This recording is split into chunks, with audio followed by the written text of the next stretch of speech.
Hey guys, thanks for tuning in to another video on ForgottenWeapons.com. I'm Ian McCollum, and I'm here today at the Estonian War Museum, about 600 meters north of Tallinn, just outside the city limits of Tallinn, Estonia. And I figured we should take a quick look through the museum. So let's head inside. All right, when you first come in, you are presented with this staircase, but we're going to go up there later. We're going to start the tour by heading in the proper direction here into the antechamber with a quick detour to the bathrooms, because that's where the anti-aircraft Oerlikon gun is just sitting out to sea. All right, but I'm going to head in through the lounge here. This whole museum is in what used to be a main Estonian general's house. So he lived here until 1940.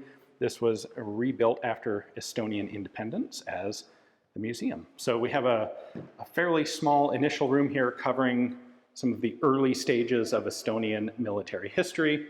So you can see we start at 1206 with some rather medieval stuff. Then we go into some of Estonia's later military involvement, then part of its involvement in the Russian Empire. From here, we are going to jump into a short section on the First World War, mostly text exhibits, but a few artifacts there. And then it is into the important part for the Estonians, which is the 1920 War of Independence. So worth pointing out, there's a lot of text in here, and in a couple of the other rooms down on the first floor here, all of this is co-written in both Estonian and English. So as an English-speaking tourist, everything is accessible to us, which is pretty cool. A little bit of construction here going on today because I am here on a Monday when the museum is normally closed. Here's some more on the Estonian Independence War. They took their armored cars seriously, by the way. That thing had 2 heavy machine guns and a 37mm cannon on it. Trench mortar. Got a cool display here of basically Estonian soldiers through history. So we've got, going behind the glass, we've got the non-com here with his GP35, his Browning high power, and he would normally be carrying an Estonian modified Mosin Nagant, which is not in the case at this moment because we had it out for a video. Then we have the more modern Estonian soldiers. There's the Galil that the Estonian Army used until they just recently replaced them with LMT rifles. All right, into World War II. Estonia's involvement in World War II is complicated. They were, of course, occupied by the Soviet Union basically before the war began, and that led to, well, to Estonian soldiers being essentially divided up into 3 different groups. And in fact, they have a really cool display here. I like this. This is set up as essentially a field encampment, a field bunker, showing the 3 standard roles that Estonians played in World War II. You have some that ended up in the German military, some that ended up in the Finnish military, and some that ended up in the Russian military. And they've got the 3 submachine guns there on the wall to represent each of those guys: the MP40, the Suomi, and the Papasha 41. So we're going to continue through here, a bunch more cool artifacts. You end up with Estonian resistance in the forest, the Forest Brothers. That's an enlargement, a really big enlargement, of a really interesting photo of weapons in an Estonian resistance encampment in the forest. And you've got SVTs, you got a German Gewehr 41 in there, Mauser, a Sturmgewehr, there's a Degtyarev, there's Tokarev pistols, there's like all sorts of stuff. And of course, the poacher's rifle in the tree. It's a neat exhibit to have. And speaking of the Forest Brothers, they have a reproduction of the inside of the bunker here as well, which, by the way, has the authentic smell and everything. All right, and the remainder of this room covers various elements of US and Soviet military history and how that touched on Estonia. Now, let's head upstairs, because that's where most of the guns are. All right, upstairs, there is one long hallway that is a chronological display of small arms. So it starts with arms and armor, a whole bunch of swords that I'm sure some of you guys will be pretty excited about, but I don't really know very much about. So I'm just going to skim right past those up to where we get to the firearms. So they have a really nice international assortment of small arms here. All sorts of stuff on display. And again, organized chronologically. So here we have some World War I, some World War II. Hopefully you should recognize most of these guys. Nice, there's a cool set of submachine guns there. A little bit more modern. We come down to some Estonian kit and uniform gear, and then the rooms on the sides of this long hallway have a bunch of other exhibits in them. So we have, for example, here, a series of Estonian uniform mannequins, the various setups, the various different roles that Estonian soldiers played over several centuries. They have General Leidener's office. Leidener was the commander of the Estonian Defense Forces during the Independence War. He was also commander again after 1934. And he is the gentleman who originally owned the house that the museum is now built in. We have a room here depicting sort of the Defense League today on training exercise. So a little bit more modern kit there.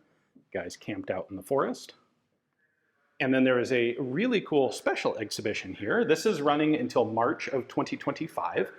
And this is basically World War II small arms that were used in Estonia. And there is a fantastic assortment here.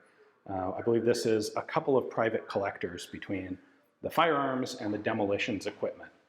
But there's some really neat, like, early AVS there. And again, depictions of some of the Estonian involvement in World War II, which is this really awkwardly controversial combination of half SS and half Red Army. So here's some of the rifles. We've got some handguns, cigarette cases, a whole bunch more handguns, grenades, demolitions equipment.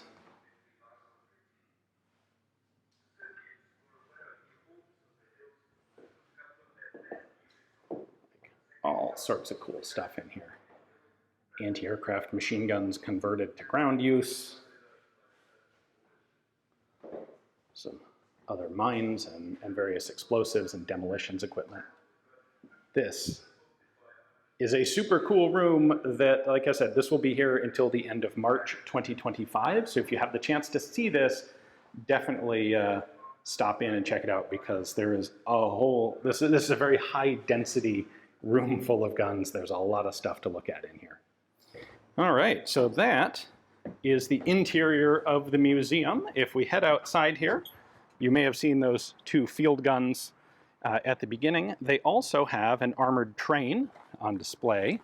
And then about 300 meters away, if you go out to that road and hang a left, so sort of up in that direction, there is a whole second building dedicated to armored vehicles. And that's got all sorts of cool stuff in it as well.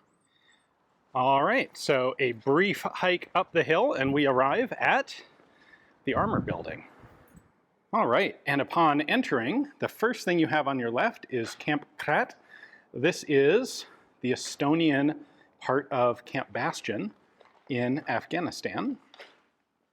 And this actually is the Estonian camp. These are buildings, weights, the 4x4, all of this stuff was actually brought back, including the small arms.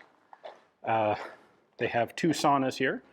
Kind of cool. That one's actually still running. And my understanding is they do a weekly Veterans Night here in the sauna, which is pretty cool. Anyway, moving forward into the vehicles area, I should point out this building is not heated, so it is open only essentially during the summer, spring, summer, and early fall. Opens in April, closes in October. So I don't even know what most of this is. I know that is a field kitchen truck. You idiot, that's not a kitchen truck, that's a mobile disinfection truck. We need to get the chieftain in here to tell us more about some of these various vehicles. This side is all vehicles, obviously. Going to slightly more modern down at this end. T-34. That's a T-72 brought back from Ukraine. That used to be a Russian T-72. Then this side is all artillery. So we've got mortars, we've got anti-aircraft guns, we've got field artillery, some more anti-aircraft guns, heavy machine guns for anti-air. And again, because this is Estonia, this is a really interesting mixture of Eastern and Western artillery. So if you are into artillery here, there's quite a lot to see. The vehicles, they're really cool vehicles, but the artillery side is a bit more comprehensive. And definitely, if you stop into the museum, don't forget that this exists, because this is another really cool place to lose yourself for at least a couple of hours, I suspect. All right, guys, so that is the Estonian War Museum. Hopefully you guys have enjoyed this sort of two-part tour, the tanks, the vehicles, and the small arms section. The museum is open from Wednesday through Sunday, 11 a.m. to 6 p.m. I have a link to their website in the description text below. You can check that out to find out their exact location and all the details on what's going on. Hopefully you enjoyed the tour. Thanks for watching.